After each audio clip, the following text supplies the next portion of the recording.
Greetings and welcome to the Reparenting Daily podcast. In this podcast, we'll dive deep into reparenting, exploring all of the tools and resources that you'll need to help you along your journey. This podcast is divided into 3 sections. The first is a daily reading. The second is a discussion of the reading followed by suggested journal prompts. And the last section is a peaceful meditation for closing.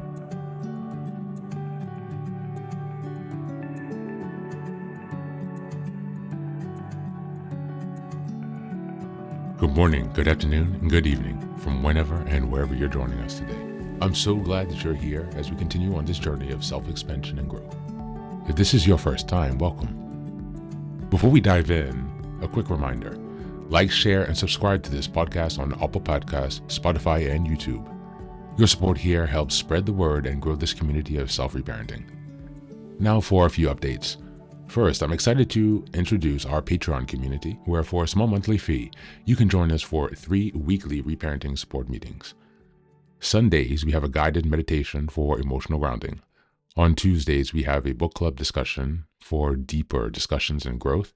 And on Thursdays, we have open topic conversations for real-time support on any topics that may come up. You can find all of the details about what's included in this community by going to the Reparenting Daily website and checking out the community tab. In addition, we now have a WhatsApp support group, a global network of fellow travelers available anytime you need encouragement, guidance, or simple connection. This is just one of the many ways we're building a strong, supportive space for your reparenting journey. The next announcement is that I've just released my first few books. The first is the Reparenting Daily Journal, a structured 365-day guide to help you work through reparenting day by day. Starting in 2025, each month focuses on a key theme with weekly sub-themes. The Reparenting Daily podcast episodes align with the journal, making it an interactive and immersive experience to help you stay focused and ensure real progress this year.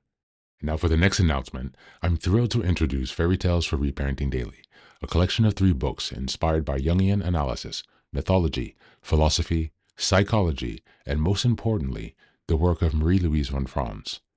These short, simple stories are designed to help you reconnect with your inner child and experience healing through storytelling. What makes these books unique? Well, at the end of each story, there's a deep dive analysis exploring its themes, explored by journal prompts to help you reflect on how these lessons relate to your personal journey. All of these books are now available on Amazon, so go ahead and take a look and support this project. Reparenting is a journey of growth, iterative change, and continuous improvement. Much like nurturing the bonsai tree, it requires patience, care, consistency, and attention. Thanks for being here and supporting this work, and for committing on your journey of self-expansion. Now, without further ado, let's dive into today's practice. Today's reading is from the I Ching. We're reading hexagram 26, Containment of Potential. Just a reminder, we're in April, and the theme for this month is building structure and discipline. We're in week 2, right? We are in week 3, April 15th until the 21st. And the theme for this week is developing discipline.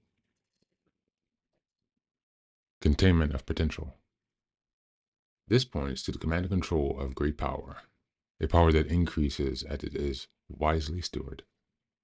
Like a river that has been dammed or a pot of boiling water with the lid clamped on, holding on and containing power produces enormous potential.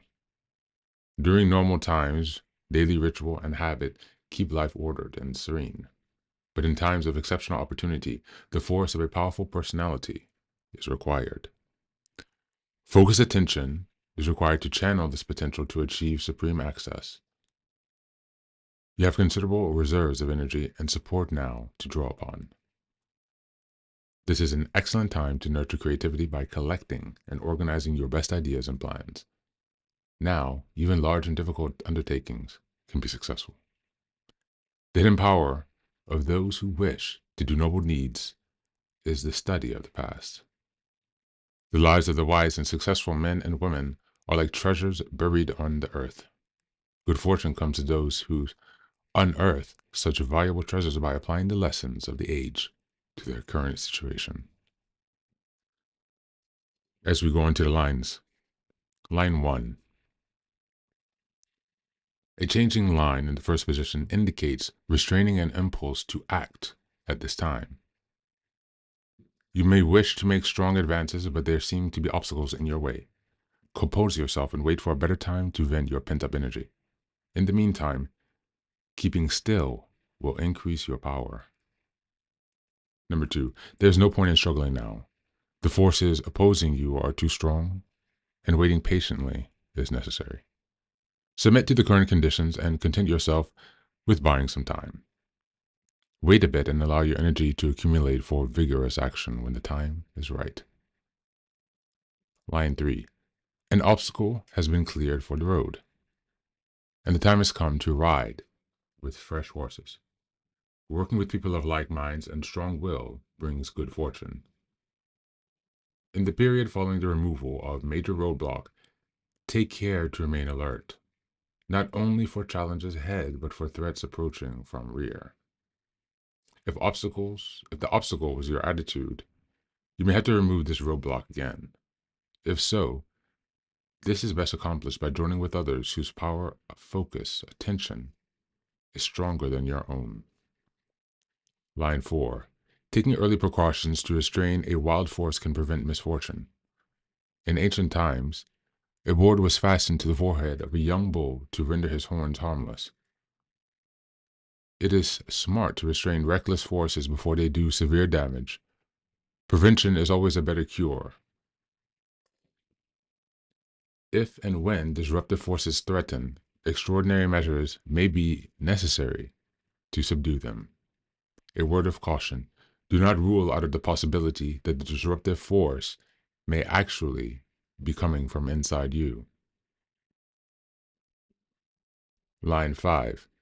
When confronting a powerful force, it is often best to meet the challenge through indirect action. The agile martial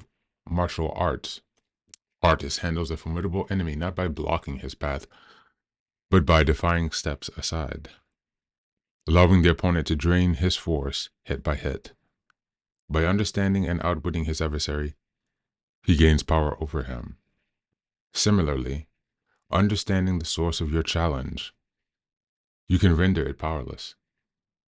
Good fortune awaits. Line 6. Supreme fortune. Great and powerful forces that were inhibited in the recent past by temporary restraints are now free, building and strengthening momentum. Use your creative powers to advance strongly at the present time. Ride with the current. Do not hesitate to accept a new level of responsibility. This is an opportunity to exercise powerful influence. As always, thanks for being here. Take care of yourself and be well.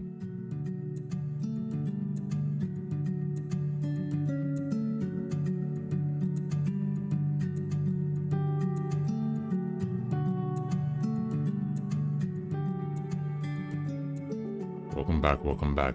Hexagram 26, The Taming of the Power of the Great, is a profound teaching on inner strength, restraint, and deliberate accumulation of power through discipline and stillness. In the context of April's theme, developing structure and discipline, this hexagram reminds us that real power is not about force through action, but about gathering energy, storing wisdom, and preparing for the right action at the right time. It speaks to the importance of study, self-mastery, and thoughtful restraint, especially in a world that often praises quick wins and impulsivity. This week, as we continue cultivating discipline, Hexagram 26 teaches us to channel our energy into routines and practices that quietly build our strength over time. Structure, in this sense, is not restriction, it's containment. It's the vessel that allows power to grow over time. From a reparenting and refathering perspective, Hexagram 26 offers the archetype of the wise elder or inner father, the part of us that knows when to pause, reflect, and train. Many of us were not taught how to manage our impulses or how to build power slowly and patiently. Instead, we were left unstructured, reactive, or always scrambling for control. Dao Shu reminds us to a form of guidance that is strong, yet calm, assertive, yet composed. To reparent ourselves through this lens is to offer ourselves boundaries, discipline, and a sense of grounded in preparation. a sense of purpose grounded in preparation. This hexagram invites us to tame our greatness, not by shrinking, but by learning how to direct our gifts with intention and wisdom. As we look at the journal prompts today, number one, in what area of my life am I being called to pause, study, or prepare, rather than to act impulsively? Number two, what does taming my power look like in my day to day, and how can discipline help me use my energy more wisely? And number three, if I had a wise, protective father figure inside me, how would he guide me to grow stronger this month? That's it for today. As always, thanks for being here. Take care of yourself, and please do be well.